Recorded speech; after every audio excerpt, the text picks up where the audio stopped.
Хондог дугуйтаа Улаанбаатар гэдэг одоо энийг эхлүүлсэн. Тэгээ энэгээр өдрөөс дугуйн зам бариулахын төлөө бас идэвхтэй ажиллаж байна.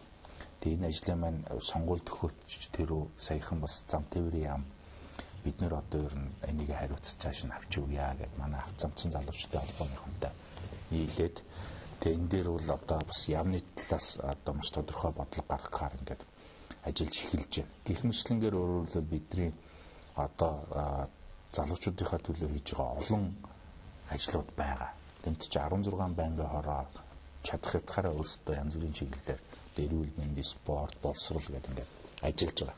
Тэгэхдээ нэг л зүйл дээр бид нэр очиод гацаад байгаа нэг л дахиад хариуцлагагүй албан тушаалт тийм ээ.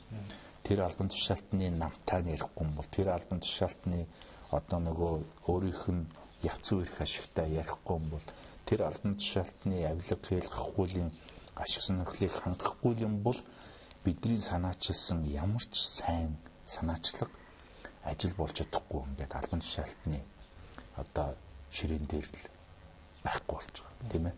Тийм учраас өөрөөр хэлбэл энэ хариуцлагагүй албан тушаалтнуудыг л бид нар байхгүй болгох төлөө төрийн ямар ч ажил албан тушаалд энэ хүмүүс шургалдаггүй болгохын төлөө бид нар энэ холгоочгүй Монгол гэдэг хөтөлбөрийг эхлүүлсэн.